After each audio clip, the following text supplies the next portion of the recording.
Right now I have Suzanne O'Brien Justice with us today of Blake Ryan Consulting. How are you doing, Suzanne? I'm doing well. Thank you for having me. Thank you for joining us. So please just start us off nice and simple. Tell us who you are and what it is your company does. I'm Suzanne, as you just said, and I actually founded my company in 2018. I'd been in the staffing industry for about 14 years. We are a full service staffing and recruiting firm. So we work nationally with clients throughout all different verticals. And we do anything from contract work, contract to hire, managed services, and direct hire placements. Okay, and how exactly did you get into that? What is the story for that? Oh my gosh. So I totally fell into staffing 100%. I was, living in San Diego, and I had one of those, moments in my early 20s where I thought I was invincible and I was going to take on the world. And I packed my car up. I didn't know anybody. I didn't have a job, and I moved to San Diego. Worked there for a couple of years, and then decided to go back to Washington because my sister was getting into high school. Okay. And so I did real estate with my parents because I'd been licensed since 21 and they've been in the industry for like 30 years. Okay. And I thought, I'm going to get a temporary position in between, closing so that I have some money coming in, I can pay my light bill. And so I applied at this dental staffing company for a part-time receptionist. And I got the job, and 2 weeks into it, the dental hygiene recruiter decided to leave. And I went to the owner and I said, hey, I've been kind of watching. It's really interesting to me. I'd love to take a stab at it. And luckily, she gave me a shot. And so I started recruiting in their hygiene department. It was I grew into the largest department they had, and the most sales that they'd ever had. And that's how I got kind of tossed into it all. Wow, like you said, literally fell into it. An opportunity just came knocking and you took it. And now right. here you are. And so tell me, so Yeah. now what clients do you serve specifically now with your company? So we have quite a few different clients in different verticals. So we work with one of our big clients is Savers. Okay. We work with companies like Getty Images and helping them with their Okay. financial positions. We do a lot of stuff with healthcare companies. So we work with like Advanced Healthcare, which is an amazing privately owned home health company in Washington. And a lot of the other big ones we're not allowed to technically throw out there yet, but we do a lot of stuff in the marketing and creatives fields, the finance, accounting, HR professionals. We do some IT work, procurement, and then a lot of healthcare. So we do registered nurses and then non-clinical healthcare too. Okay, so you're pretty spread out across many industries. So I'm serving a We lot of are. customers. That's great.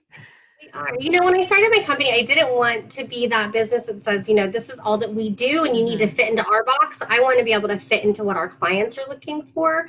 And so I didn't want to limit myself to, only one or two verticals. I want to be their kind of one-stop shop, if you will, for all of their needs and be able to really understand their business and partner with them on all levels.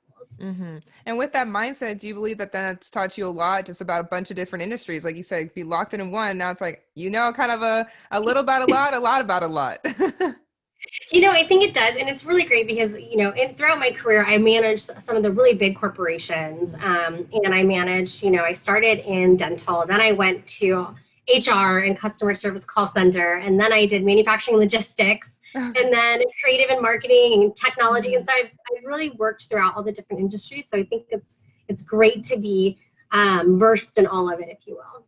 Absolutely. And with that experience, how do you create fresh opportunities to best serve your customers?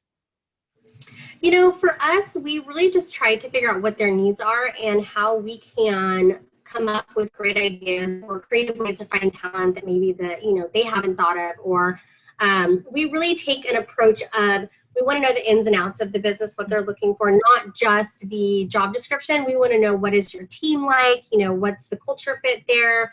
What are the soft skills that you're looking for? What are the must-haves versus your nice-to-haves? And then we do the same thing with our talent. And so we really want to ensure that it's a right fit for them. So whether we have to be creative and go search for people who maybe don't have that exact job skill set or that title, but have transferable skills, that's like my favorite thing to do. Because then I can go to a client and say, hey, let me tell you the backstory of this person and how all their experience is exactly what you're looking for. You didn't even know it's what you were looking for, but they're going to be perfect for you. And so with that flexibility, like you said, different industries and now, like you said, transferable skills, how do you leverage that flexibility to continue to think outside the box? You know, it's tough, and I'll tell you because I think in staffing, we've kind of created this conversation around specialist or subject matter experts. And, you know, like I said, being in the industry for so long, I've heard a lot of companies say, we're the subject matter expert at this, and this is all we do. Mm-hmm. And I think really to be that, you have to have worked in that position. Mm-hmm. So for me, I think the outside of the box piece of it is really just trying to explain to clients the differences and why it actually is a positive thing for us to be able to fulfill all your needs versus you can only come to us for IT. And I think that also creates that really great relationship of we understand you holistically versus I only understand what your finance department's looking for. And then you have 5 other vendors who work, you know, in every other department you have. Absolutely. And so, like you said, when you're meeting kind of all the different needs, how long are the contracts pretty much? Are you working with these people for, you know, a year, 2, 3 years since you're covering everything? It's not something that's necessarily quick. Okay, like you said, now go to your other vendors. You know, it really depends. We have some clients who, for example, like in the title and escrow company, they only have one side of the business right now they're hiring for, and they have 5 positions open. We fill it in, you know, 60 days, and that's it. Okay. And then we have other clients who are, one client we just partnered with, Ceres, is a really amazing company. They're doing this great software grant for companies right now to help them through the pandemic, and we're helping them hire about 100 people in the next 12 months. Then, you know, we have a client that we're working on a bid for right now for a 3-year contract. So it really just kind of depends on what their needs are and what they're looking for. But we tend to have clients who, even if they don't have a ton of needs right now, when they do, they always come back, which is amazing. Okay. Yeah. It sounds like it fits a lot of different things. And so I'm hearing the excitement about, like, staffing, meeting so many different, you know, like you said, niches and everything too, and the whole spectrum. But I'm curious, what are you most passionate about? And it doesn't have to deal with business, but what are you most passionate about? What drives you every single day to do what you do? You know, that's such a good question. And it's going to sound really cliche, but I'd have to say, honestly, it's my kids. So I have 2 little ones. I have a 3.5-year-old and a 1.5-year-old. I actually named my company after my daughter, Blake, because I was pregnant with her when I decided to take the leap and do it. Yes. Start my own business. And so really that's what gets me up in the morning, because my goal is to build a nice legacy and something that I can leave to my kids and something that they'll be happy and passionate about as well. Just because I think it's such an amazing industry. And when you look at it at the end of the day, you're genuinely helping people. You know, you're helping people get jobs. You're helping them keep a roof over their head. You're helping them feed their families. And it's such a rewarding, fulfilling thing to do. So my biggest passion right now, outside of my job, because I feel like I work 24/7, is really my kids. And, you know, I want to build something for them and teach them how to have that passion as well as they're getting older and something that they enjoy. I love which that. I'm hoping is this. Yes, right. I hope we're in the right place right now. Absolutely. And I'm curious, because for the moms who are listening and then, or moms to be, would you say your advice is as far as, you know, taking that leap of faith when you're about to have your kid? And some people might be like, this is not the best time. Like, I'm about to have a kid again soon. You know, what still made you be like, no, this is what I need to do. This is the time. I don't want to wait when they're, you know, 10 years old and can take care of themselves. Yeah. It's now. What made you do that? What is your advice for that? You know, honestly, I used it as kind of a little bit of a crutch, and I said, I cannot fail. Like, I do not have the option to fail. I have a 3.5-year-old. I have a baby on the way. There is just no option to fail. And so I really use it as a motivation and a way of pushing myself into just getting over the fear. And of course, I mean, through the first, honestly, 6 months, I was terrified every day. Right. You know, I was like, oh my gosh, did I make the right decision? Was this the good time to do it? I was really lucky and fortunate with 3 clients that I'd worked with 6 years prior, but I'd kept that relationship. They were the first 3 to sign my contracts. And so I started working with them, which made me feel a little bit better, but you still have those moments of, oh my gosh, is this going to be sustainable? And then I started adding more team members, and then COVID hit. Right. And so it definitely, obviously, threw everybody's world upside down. But I would tell them, you know, just believe in yourself and make sure it's something that you're passionate about and that you love, and take the chance on yourself. Right. And then speaking of that, as far as women, tell us about your book, Women in Business. I feel like it ties in perfectly what we just talked about. Please tell us about that book. Yeah, so it's super exciting. So it's Women in Business Leading the Way. And basically, it is a collaboration of 13 amazing CEOs who started their own businesses. Everybody has a different story on how and why, and and they're all different industries, which is amazing. Um, and so it's a really great read. We actually are getting ready to publish the second version, Oh, yeah. which is Women in Business Breaking Through. So I'm super excited about that. So that should be out hopefully in the next couple months.